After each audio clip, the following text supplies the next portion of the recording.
ની વાત કરીએ તો હવામાન વિભાગે રાજ્યમાં આગામી 7 દિવસ વરસાદની આગાહી વ્યક્ત કરી છે। વલસાડ, સુરત, નવસારીમાં આજે ઓરેન્જ એલર્ટ અપાયું છે। સાથે ભારે વરસાદની આગાહી કરવામાં આવી છે। ભરૂચ, તાપી, પાટણ, ડાંગમાં આજે યલો એલર્ટ રહેશે, જ્યારે ભારે વરસાદની આગાહી કરવામાં આવી છે।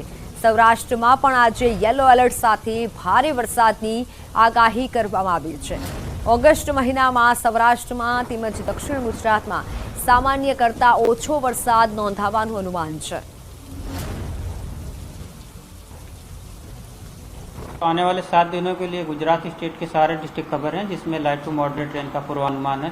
और वार्निंग की बात करेंगे तो आज के लिए जहां पर वेरी हेवी रेनफॉल की वार्निंग है और साथ में ऑरेंज अलर्ट जारी है, वो डिस्ट्रिक्ट है सूरत, नवसारी, वलसाड़, दमन और दादरा नगर हवेली। और जहां पे हेवी रेनफॉल की वार्निंग और साथ में येलो अलर्ट जारी है, वो डिस्ट्रिक्ट है बनासकांठा, पाटन, साबरकांठा, अरावली, महिसागर, नर्मदा, भरूच, डांग और तापी डिस्ट्रिक्ट शामिल है।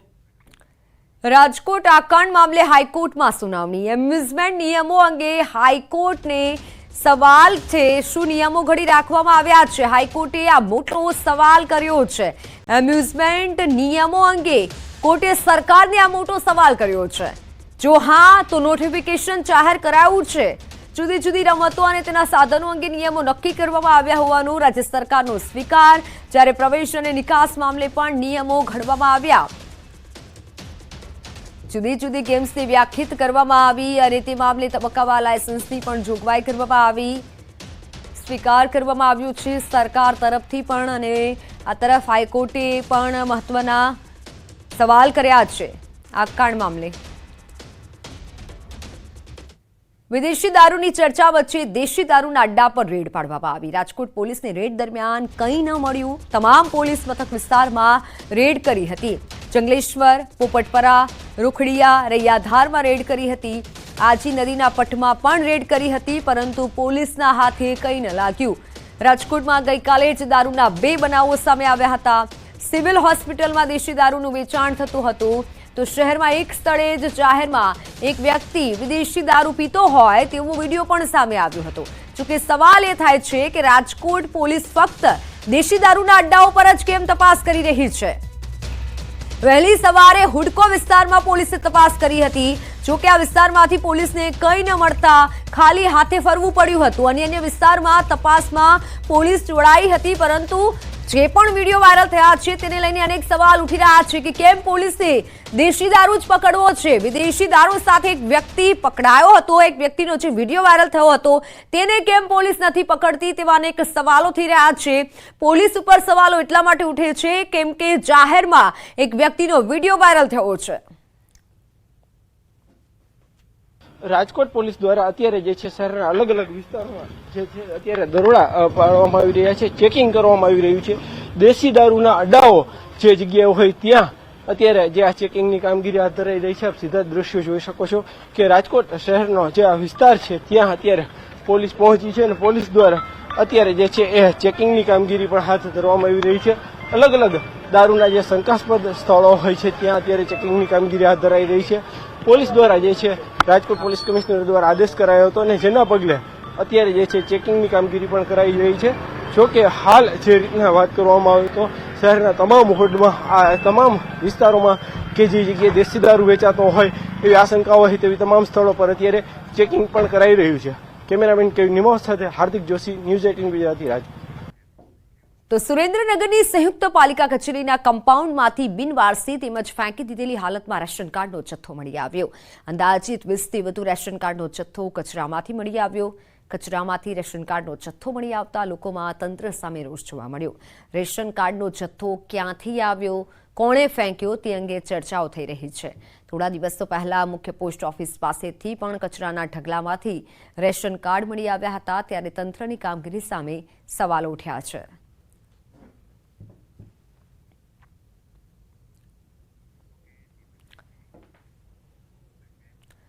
તો કોંગ્રેસ હવે ગુજરાત ન્યાય યાત્રા કાઢશે। ગુજરાતમાં બનેલી મોટી ઘટનાને લઈને ન્યાય યાત્રા નીકળશે। સુરત, રાજકોટ, મોરબી દુર્ઘટનાને લઈને યાત્રા કાઢવામાં આવશે। મોરબીથી 9 ઓગસ્ટના યાત્રાની શરૂઆત થશે। બ્રિજ દુર્ઘટના સ્થળથી યાત્રાની શરૂઆત કરાશે। ગુજરાત ન્યાય યાત્રા 300 કિલોમીટર અંતર કાપશે અને દરરોજ 20 થી 30 કિલોમીટરનું અંતર કાપશે. ન્યાય યાત્રામાં અલગ અલગ પ્રકારના યાત્રિકો જોડાશે. કોંગ્રેસના નેતાઓ, પીડિત પરિવારો યાત્રામાં જોડાશે. કેન્દ્રીય નેતાઓ પણ જોડાઈ શકે છે. ત્યારે મોરબીથી 9 ઓગસ્ટના સવારે 9 વાગે શરૂ થઈ યાત્રા ટંકારા, ગોરીદલ, રતનપર થઈ 11 તારીખે રાજકોટ ખાતે રાત્રિના પહોંચશે. યાત્રાનો રૂટ સામે આવ્યો છે. નક્કી કરાયો છે રાજકોટમાં ટીઆરપી ગેમ ઝોન ખાતે સંવેદના સભા યોજવામાં આવશે અને બાદમાં સુરેન્દ્રનગર, અમદાવાદ અને ગાંધીનગર સુધી આ યાત્રા યોજાશે. ગુજરાતમાં આવનાર સમયમાં યોજાનાર ગુજરાતની જનતાની લડાઈ માટે ગુજરાતમાં થયેલા અન્યાય અને ગુજરાતમાં ભાજપના ભ્રષ્ટાચારની સામેની ન્યાયની યાત્રા એટલે આ યાત્રા જે છે ગુજરાત ન્યાય યાત્રા તરીકે ઓળખાશે. ગુજરાત ન્યાય યાત્રામાં ન્યાયયાત્રીઓ જોડાશે, કોંગ્રેસના કર્મઠ કાર્યકરો બધા જોડાશે. આ ન્યાય યાત્રામાં દેશમાંથી અલગ અલગ નેતાઓ પણ આવશે, પ્રદેશનું નેતૃત્વ પણ જોડાશે. તો ગીર સોમનાથ જિલ્લામાં સિંહે ગાયનો શિકાર કર્યો. ગીર ગઢડાના ફરેડા ગામે રોડ પર સિંહે શિકાર કર્યો. રોડની વચ્ચે સિંહે શિકારની મિજબાની માણી.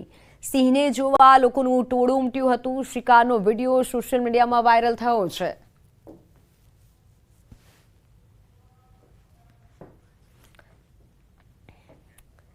સરકાર બાળકોને ભણાવવા માટે સૌ ભણે સૌ આગળ વધેના સ્લોગન ચલાવી રહી છે, પરંતુ છોટાઉદેપુરમાં વાસ્તવિકતા કંઈક અલગ જ જોવા મળી રહી છે.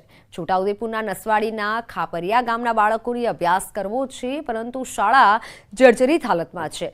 40 વર્ષ પહેલા બનાવાયેલી શાળા જર્જરિત બની છે. પતરાવાળી સ્કૂલની દિવાલોમાં તિરાડો પડી છે અને દિવાલોમાં કાણા પડી ગયા છે. શાળા જર્જરિત બનતા બાળકના વાલીએ પોતાની વ્યથા વ્યક્ત કરી હતી. તેમણે કહ્યું કે અમે તો નથી ભણી શક્યા, પરંતુ બાળકોને શિક્ષણ મળે તે માટે સત્વરે નવી શાળા બનાવવાની માંગ કરીએ છીએ. નસવાડી તાલુકાના ખાપરિયા ગામે જે 1 થી 8 ની શાળા આવેલી છે, આપણે તસવીર બતાવવા માંગીશું. આજે શાળાની અંદર એક બિલ્ડિંગ છે, તેની બાજુની અંદર એક શેડ બનાવવામાં આવ્યો છે. એ શેડની નીચે જે બાળકો અભ્યાસ મેળવી રહ્યા છે, 128 જેટલા બાળકો અભ્યાસ મેળવી રહ્યા છે. પરંતુ આજે આ શેડની નીચે અભ્યાસ મેળવવા માટે બાળકોને બड़ी મોટી મુશ્કેલી પડી રહી છે, કારણ કે આજે સ્કૂલનો જે ઓરડા છે 40 વર્ષ પુરાના છે, તે જર્જરિત થઈ ચૂક્યા છે. ક્યારે પડી જાય તેનું નક્કી નથી. તે બીકના કારણે આજે શિક્ષકો જે છે શેડની નીચે અભ્યાસ આપી રહ્યા છે. આદિવાસી બાળકોને કેમ સારો અભ્યાસ ના મળે, કેમ સારી બિલ્ડિંગ ના મળે, અનેક સવાલો આદિવાસી વિસ્તારમાંથી ઉઠી રહ્યા છે. જ્યારે ચોમાસાનો સમય ચાલી રહ્યો છે, બાળકોને વરસાદ ના આવે તેના માટેની તાડપત્રી એટલે પ્લાસ્ટિક પણ બાંધવામાં આવ્યું છે. પરંતુ વધુ વરસાદ હોય, વધુ પવન હોય તો આ જે શેડ છે, શેડની નીચે પણ પાણી આવી જતું હોય છે અને શિક્ષકોને આ જે બાળકોને ભણાવવા માટે મુશ્કેલી પડતી હોય છે. આમ તો હરેક સ્કૂલ પર બોર્ડ લગાવી દેવામાં આવે છે, 100 ભણે 100 આગળ વધે, શિક્ષણનો અધિકાર. પરંતુ શું બાળકોને સારો એવો અધિકાર મળે છે ખરો? અનેક સવાલો આદિવાસી વિસ્તારની અંદર ઉઠી રહ્યા છે.